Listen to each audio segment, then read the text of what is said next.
Going My Way, Academy Award winner for the Best Picture of its year. Bing Crosby, Academy Award winner for the Best Performance. But a new trend in music was beginning. It's called ragtime. The syncopation, style that was to bring everlasting fame to Irving Berlin.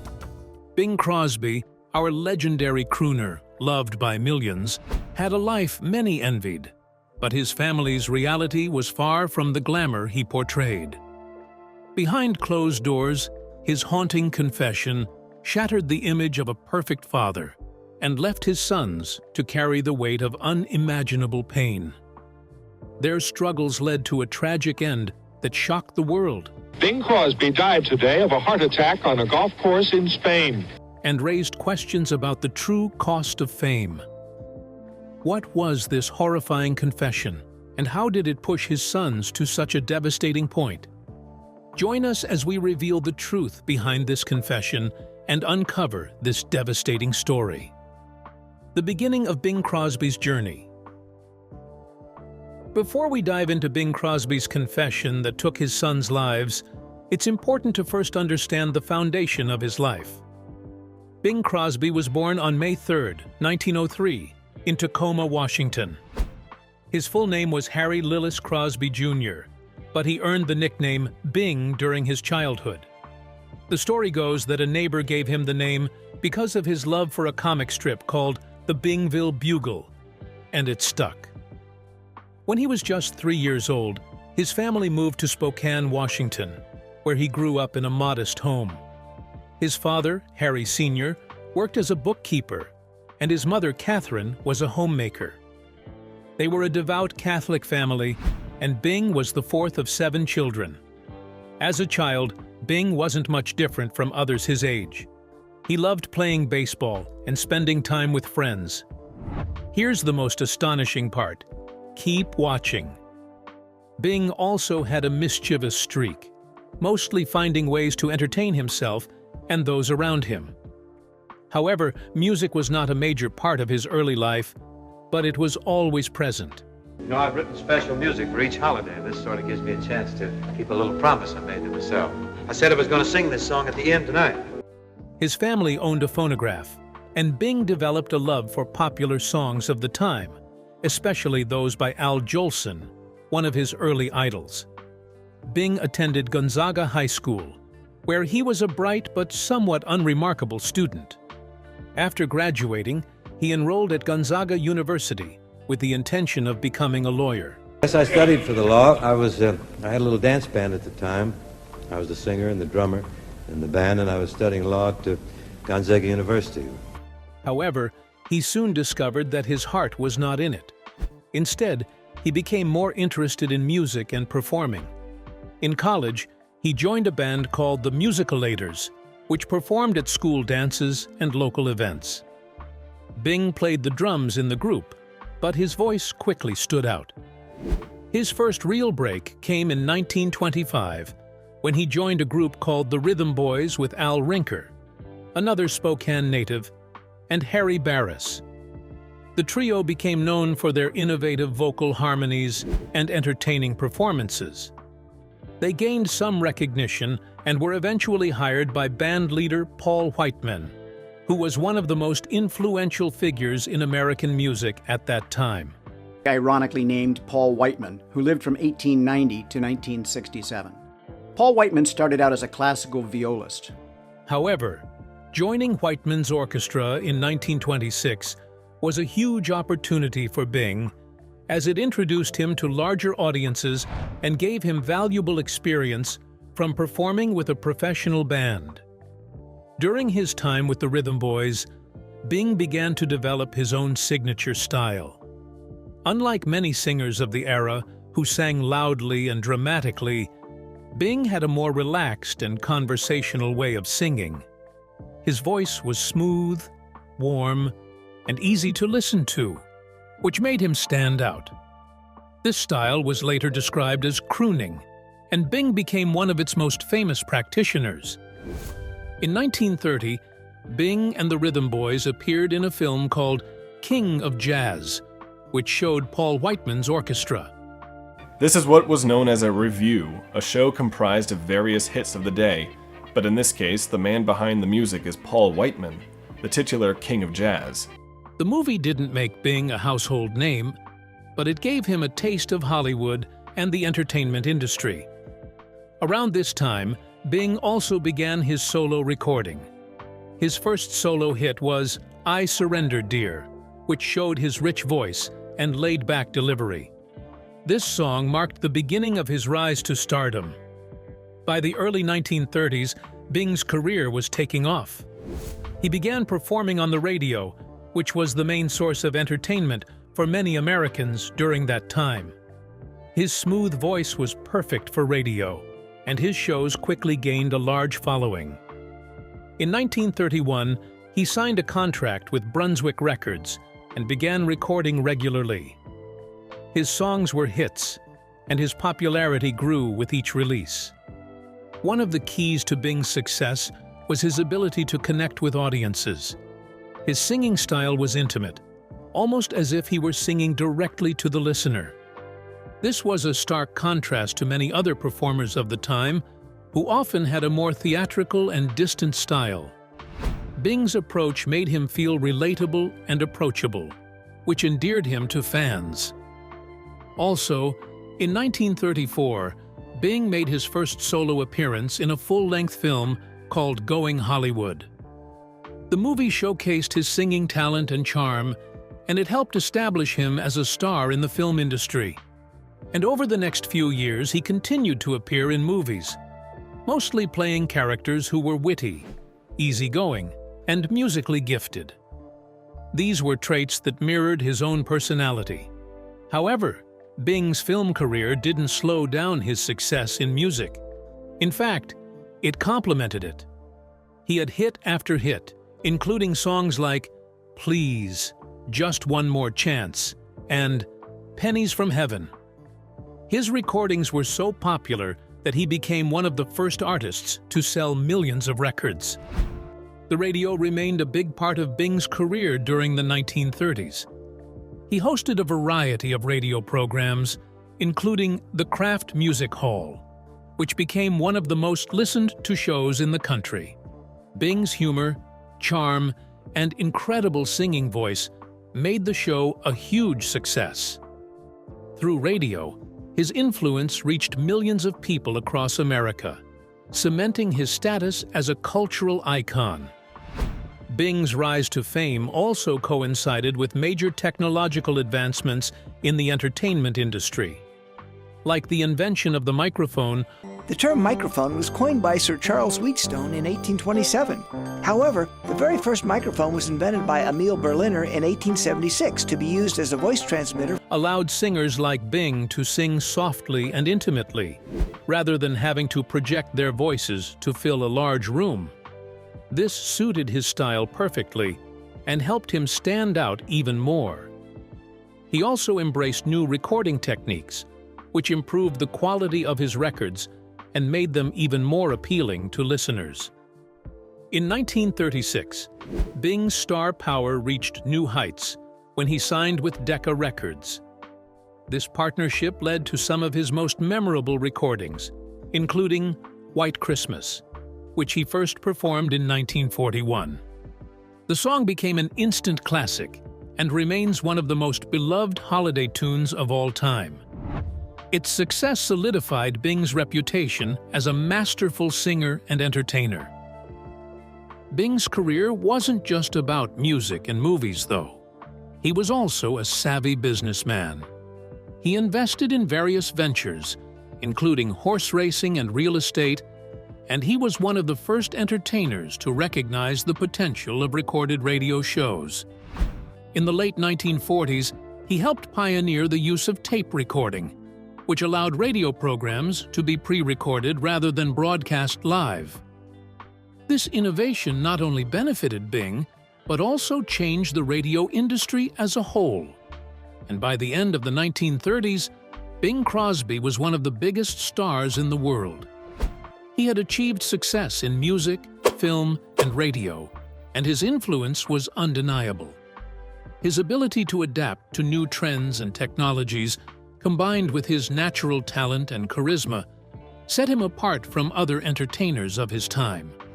However, Bing Crosby was a man whose life was perfect to those on the outside, widely known as a charming entertainer with a smooth voice and a career that spanned decades. But behind this glamour, his family lived a far different reality. Stay tuned as we delve into the most interesting part of this story: the Crosby family's struggle with fame and fatherhood. Bing Crosby's personal life was one filled with family drama and tragedy.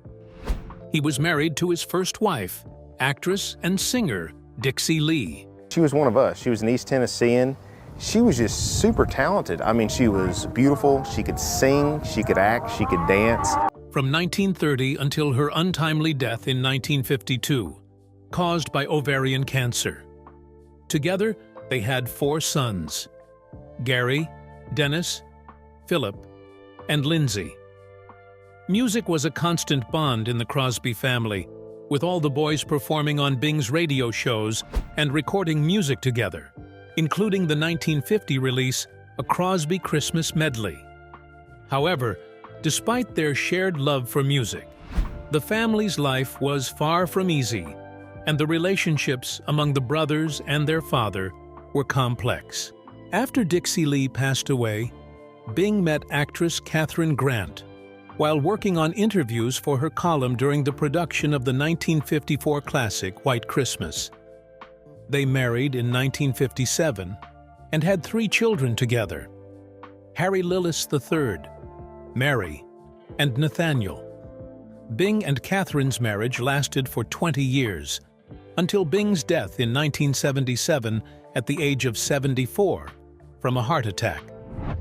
The Crosby family's story was not just one of glitz and glamour, though. While Bing's younger children, Harry, Mary, and Nathaniel, remembered their father fondly, his older sons, including Gary, Dennis, Philip, and Lindsay, carried more complicated feelings about their upbringing. Gary Crosby's memoir, Going My Own Way, sheds light on some of the struggles the boys faced growing up under the shadow of their famous father. Gary noted in his 1983 memoir that while the family tried to live as ordinary as possible, the fact that Bing Crosby wasn't an ordinary father made it hard for them to feel like ordinary kids.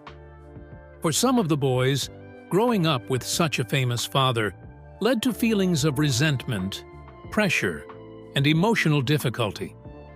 Gary opened up about the complicated relationship he and his siblings had with their father. He explains that while their family tried to lead a normal, everyday life, the sheer fame and celebrity status of Bing Crosby made it difficult for his children to feel like regular kids. Gary also wrote that the very idea of having an ordinary upbringing was nearly impossible when their father was a household name, beloved by millions. The expectations placed on the Crosby children were often overwhelming. If Dad could be professional, then nobody in the world had the right not to be. So when we would do Christmas shows and he would be working, it was all very casual. And this pressure was a consistent theme throughout Gary's life. Despite Bing Crosby's public persona as a charming, smooth-talking crooner, Gary's recollections painted a different picture of their home life. Bing, while loving, was not always the warm, affectionate father many assume was. In fact, Gary confesses in his memoir that his father's emotional distance and strict, sometimes cold demeanor made it difficult for him and his siblings to connect with him on a deeper level. His memoir is also filled with Gary's account of physical and emotional abuse by his father, marked with whippings with a leather belt on his bare buttocks, until blood was drawn. In many ways, Bing's larger-than-life fame overshadowed the more personal, everyday aspects of family life. Gary also touched on the idea of expectations, both from their father and from the world at large. Being the child of Bing Crosby came with the expectation of living up to certain standards, And for Gary and his brothers, this meant dealing with pressures that their peers likely didn't have to face. It was not just about being the child of a famous person, it was about the weight of that fame and the constant scrutiny that came with it. This created a sense of constant pressure, and for Gary it led to feelings of frustration and resentment.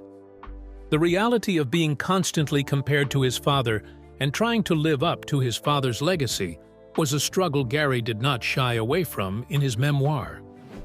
The emotional difficulty that Gary felt was not limited to his relationship with Bing alone.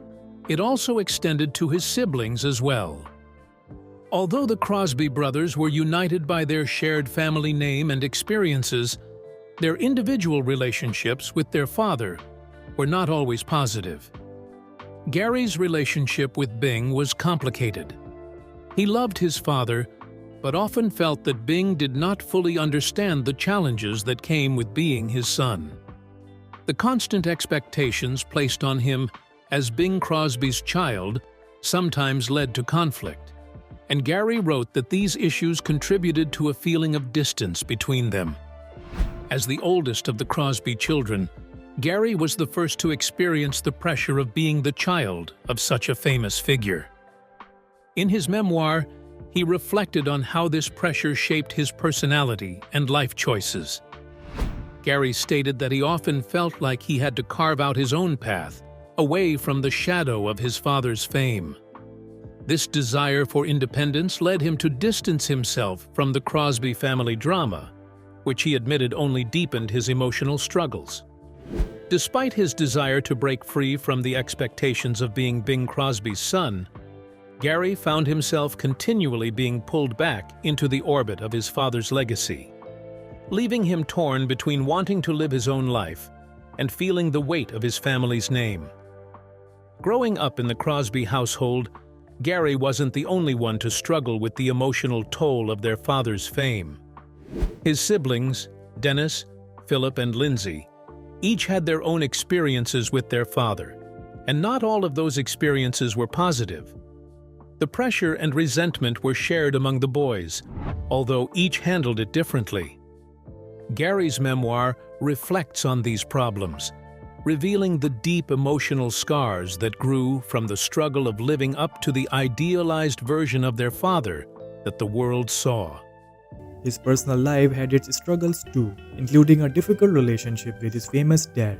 In his 1983 memoir, Going My Own Way, he talked about how his dad was different at home than what people saw in public. The boys' resentment toward their father didn't stem from a lack of love for him. On the contrary, they wanted their father's approval and affection. But the way Bing Crosby operated, with his emotional distance and the expectations he placed on his children, often made it hard for his sons to feel truly connected to him. Gary's memoir is filled with moments that highlight this complex relationship. He recalled times when his father's affection felt conditional, when Bing was more focused on his own career than on the needs of his children. Gary also touched on the sense of loss that came with growing up in the shadow of Bing Crosby's fame. Although the Crosby family was financially secure and afforded certain luxuries because of Bing's success, Gary reflected on how this wealth and success came at a personal cost. He wrote about the emotional toll of always being in the public eye, of constantly being recognized and expected to be someone you're not. In Gary's view, the family's outward success masked the internal struggles they faced. Gary's memoir also provided insight into his own personal battles with alcoholism and his strained relationship with his family. These struggles were, in part, a result of the emotional turmoil he experienced growing up. The pressures of living up to Bing Crosby's image, combined with a lack of emotional support from his father, led Gary to develop coping mechanisms that were unhealthy.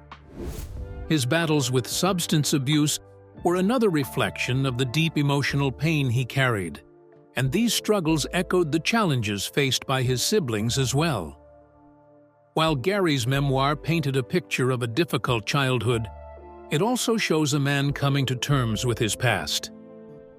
As he reflected on his life and the impact of his father's fame, Gary began to understand that the struggles he faced were not unique to him alone. The entire Crosby family, despite their fame and fortune, was affected by the emotional complexity of their relationships. One of the most powerful aspects of Going My Own Way is Gary's willingness to be vulnerable about his relationship with his father. While many people might expect the children of such a famous figure to express only admiration and gratitude, Gary's book reveals that the reality of growing up as Bing Crosby's son was more complicated. His experiences provided a rare and honest look at the emotional struggles that mostly accompany fame and public life. However, it is clear from Gary's account that these moments of connection were often overshadowed by the larger issues that came with being part of the Crosby family. The fame, the pressure, the emotional distance. These were the defining aspects of Gary's relationship with his father. And in many ways, this relationship set the tone for his interactions with his brothers as well. Here is the most heartbreaking part: the Crosby's brothers' struggles and tragedies. This complex situation within the Crosby family was not only felt by Gary but also deeply influenced the lives of his brothers, including Lindsay, the youngest son from Bing and Dixie's marriage. Born on January 5, 1938, he followed his father's footsteps into music, performing as part of the Crosby brothers with his siblings in the 1950s. Lindsay also made a few solo records, including That's What I Want for Christmas and Dear Mr. Santa Claus, and even appeared on his father's radio show. However, despite the brief success of his early music career, Lindsay faced numerous personal challenges as he grew older. He had a difficult relationship with alcohol, which became a lifelong struggle. Years later, Lindsay also pursued acting, appearing in several films in the 1960s and 1970s, including The Mechanic and Bigfoot, but found little lasting success in the industry. Lindsay was married 3 times, first to Barbara Diane Fredrickson, then to Janet Sue Schwartz, and later to Susie Crosby. From these marriages, Lindsay had 4 sons. Despite the turbulent path Lindsay took, he was supportive of his brother Gary when Gary published his memoir. Lindsay expressed in an interview in 1983 that he thought it was important for Gary to share his story, and he was glad that he did it. Yes, it is a responsibility because I do appreciate the interest and the loyalty and the support of people who have listened to me for so many years now. He also spoke about his own memories of their father, noting that Bing Crosby, despite his tough exterior, would often say, "Good night, I love you," which Lindsay remembered as one of the most cherished moments of their relationship. Despite his turbulent life, Lindsay kept a sense of nostalgia for the good times he had with his father, even though his years were later marked by personal loss and struggles with addiction. Sadly, Lindsay's life ended tragically in 1989. He died under circumstances that suggested suicide. Before his death, Crosby was attempting to treat his alcohol addiction. Lindsay Crosby, along with his 3 other brothers, Dennis, Philip, and Gary, had financially benefited from money from their mother Dixie Lee's will. As he was found dead in his Calabasas home at the age of 51. His death was a devastating blow to the Crosby family, and it showed the deep emotional scars many of Bing Crosby's children carried from their difficult upbringing. Lindsay's struggles with alcoholism, his failed marriages, and his emotional breakdowns were all part of a larger narrative of pain and loss within the Crosby family. However, Lindsay and Gray were not the only ones who faced struggles among the Crosby brothers. Their siblings Dennis and Philip also faced challenges in their own lives. Dennis Crosby, one of Bing's sons with his first wife, Dixie Lee, was born in 1934. Dennis had his own difficulties growing up, and like Lindsay, He found it difficult to live up to his father's legendary status. Dennis, too, faced personal struggles, including a brief marriage to actress Patricia Crowley, which ended in divorce. Despite these personal setbacks, Dennis remained close to his family and continued to perform with his brothers, often appearing in the 1950s and 1960s in their musical act, The Crosby Brothers. However, Dennis Crosby died on May 4, 1991, at the age of 57, also under circumstances that suggested suicide. He was found in his car, which appeared to be a result of a self-inflicted gunshot wound.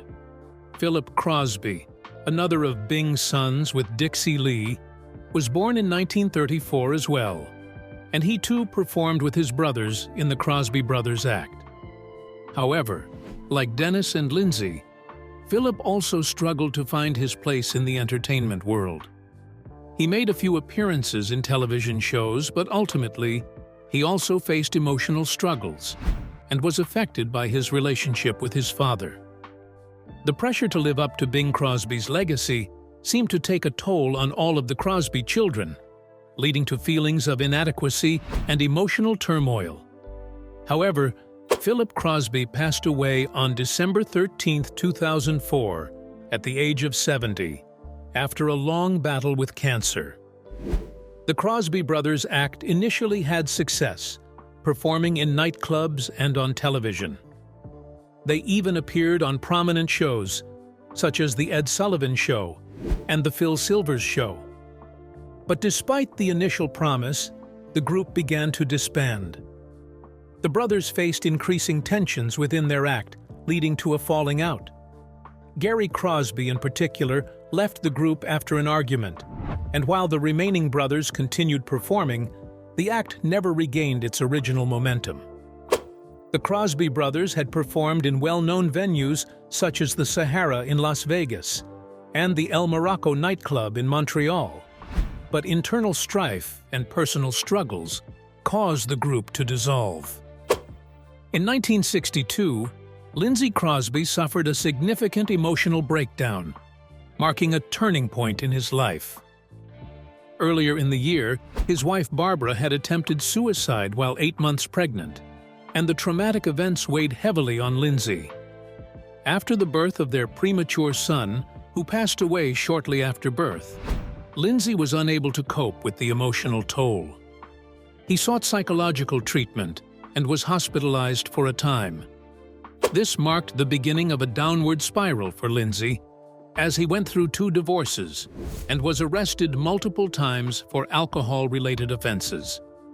Despite his efforts to revive his career, including appearances in low-budget films such as The Glory Stompers and Scream Free, Lindsay's life never truly recovered from these emotional wounds. Gary also struggled with addiction and emotional issues throughout his life. He passed away in 1995 at the age of 62 from lung cancer. In the end, the story of the Crosby brothers is one of profound tragedy, complicated by the pressures of being part of the Crosby family. So what are your thoughts on Bing Crosby's complicated family situation? And do you think Bing Crosby's public persona influenced his personal life too much? Drop it in the comment section below. If you enjoyed watching this video, make sure to like, share, and subscribe to our YouTube channel for more. Also, click on the next video shown on your screen. You will enjoy it.